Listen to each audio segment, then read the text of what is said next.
Oh Dios Padre, que renuevas el mundo por medio de sacramentos divinos, concede a tu Iglesia la ayuda de estos auxilios del cielo, sin que le falte lo necesario de la tierra. Iniciemos esta semana en el nombre del Padre, y del Hijo, y del Espíritu Santo. Amén.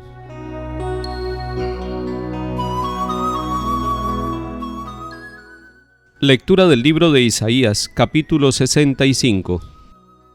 Así dice el Señor: Miren, yo voy a crear un cielo nuevo y una tierra nueva. De lo pasado no habrá recuerdo ni vendrá pensamiento, sino que habrá gozo y alegría perpetua para lo que voy a crear. Miren, voy a transformar a Jerusalén en alegría y a su pueblo en gozo. Me alegraré de Jerusalén y me gozaré de mi pueblo, y ya no se oirán en ella gemidos ni llantos, ya no habrá niños malogrados, ni adultos que no colmen sus años, pues será joven el que muera a los 100 años, y el que no los alcance se tendrá por maldito. Construirán casas y las habitarán, plantarán viñas y comerán sus frutos. Palabra de Dios. Te alabamos, Señor.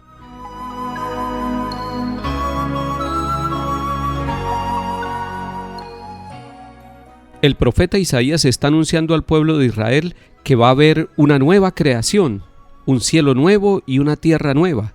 Es Dios mismo el que va a intervenir para transformar todo el desorden que puede haber en un nuevo orden que será caracterizado además por el gozo y la alegría en la presencia del Señor. Será Jerusalén una ciudad llena de alegría y el pueblo tendrá gozo. Es una promesa de Dios, es un anuncio de lo que Dios puede hacer. También en medio de nuestras realidades, a veces caóticas, a veces desordenadas, en medio de la historia de nuestros pueblos marcados por corrupción, por violencia, el Señor está ahí mirándolo todo. Él ve el sufrimiento del pueblo, como cuando le anunció a Moisés que iba a bajar a liberar al pueblo porque escuchaba sus gemidos y sus clamores. Él también ve los desórdenes del pueblo, las infidelidades del pueblo, la falta de fraternidad entre el pueblo, entre sus moradores, la falta de solidaridad y todo aquello que lleva al desorden. Por eso Dios está hablando de crear nuevamente todo, el cielo y la tierra y al ser humano. Hoy, cuando estamos en el tiempo de Cuaresma, nosotros hoy podemos empezar diciéndole al Señor: Señor, vuelve a crear mi vida, vuelve a crear mi familia, recrea el cielo y la tierra de nuestro pueblo, de nuestras comunidades. No mires nuestros pecados. Y cuando nosotros estamos escuchando la voz del profeta Isaías, que anuncia que habrá gozo perpetuo y alegría perpetua en esa nueva creación, nosotros queremos decirle: Señor, también recrea nuestros pueblos, la historia de nuestras comunidades. Estamos cansados de las malas noticias, estamos cansados de todo aquello que nosotros mismos como seres humanos, abusando de nuestra libertad, hacemos olvidándonos de ti. No queremos darte más la espalda, Señor, porque nos llenamos de tristeza. No queremos cerrar los oídos y cerrar nuestro corazón a tu palabra, porque nos equivocamos y nos autodestruimos. Hoy queremos que tú vuelvas a crearlo todo, Señor, el cielo y la tierra, nuestra vida, nuestros pueblos, nuestra historia. Salmo 29. Te ensalzaré, Señor, porque me has librado y no has dejado que mis enemigos se rían de mí. Señor, sacaste mi vida del abismo, me hiciste revivir cuando bajaba a la fosa. Toquen para el Señor, fieles suyos, den gracias a su nombre santo. Su cólera dura un instante, su bondad de por vida. Al atardecer nos visita el llanto, por la mañana el júbilo. Escucha, Señor, y ten piedad de mí. Señor, socórreme. Cambiaste mi luto en danzas. Señor Dios mío, te daré gracias por siempre. Lectura del Santo Evangelio según San Juan, capítulo 4. En aquel tiempo salió Jesús de Samaria para Galilea. Jesús mismo había hecho esta afirmación: un profeta no es estimado en su propia patria. Cuando llegó a Galilea, los galileos lo recibieron bien porque habían visto todo lo que había hecho en Jerusalén durante la fiesta, pues también ellos habían ido a la fiesta. Fue Jesús otra vez a Caná de Galilea, donde había convertido el agua en vino. Había un funcionario real que tenía un hijo enfermo en Cafarnaún. Oyendo que Jesús había llegado de Judea a Galilea, fue a verlo, y le pedía que bajara a curar a su hijo que estaba muriéndose.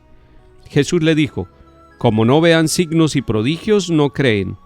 El funcionario insiste: Señor, baja antes de que se muera mi niño.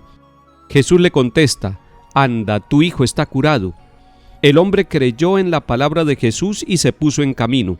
Iba ya bajando cuando sus criados vinieron a su encuentro diciéndole que su hijo estaba curado. Él les preguntó a qué hora había empezado la mejoría y le contestaron: hoy a la 1 lo dejó la fiebre. El padre cayó en la cuenta de que esa era la hora cuando Jesús le había dicho: tu hijo está curado, y creyó él con toda su familia. Este segundo signo lo hizo Jesús al llegar de Judea a Galilea. Palabra del Señor. Gloria a ti, Señor Jesús.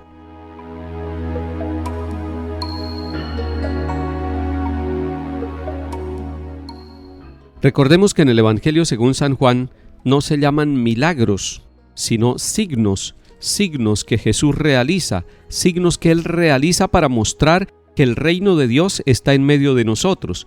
En la vida suya y en mi vida también hay pequeños y grandes signos de la presencia del reino todos los días.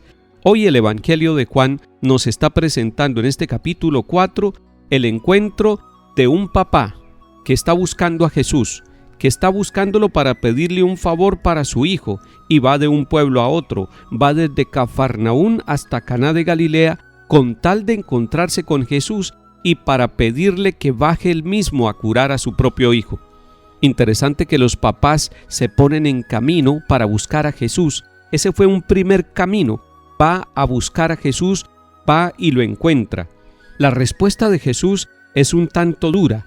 Le dice a este papá que va y le cuenta todo lo que está sufriendo con un hijo que está moribundo. Le responde el Señor Jesús: como no vean signos y prodigios, no creen. Es decir, le está diciendo: ustedes necesitan los signos para creer. Y lo más importante es el orden distinto. Primero hay que creer y luego vienen los signos. Los signos deberían ser la consecuencia y el fruto de una fe puesta totalmente en el Señor. Sin embargo, el funcionario no se da por derrotado, no se desanima y le insiste al Señor. ¿Por qué le insiste? Primero le insiste porque ve a su hijo sufriendo allá en su pueblo natal, en Cafarnaún. Y segundo, porque ve en Jesús alguien que puede ofrecerle la sanación y la solución del problema de salud de su hijo. Este papá insiste: Señor, baja antes de que muera mi niño. Le está insistiendo al Señor Jesús, le está rogando, le está suplicando. Y en la oración de todos nosotros debería haber esta característica de este papá: ser capaces de insistir.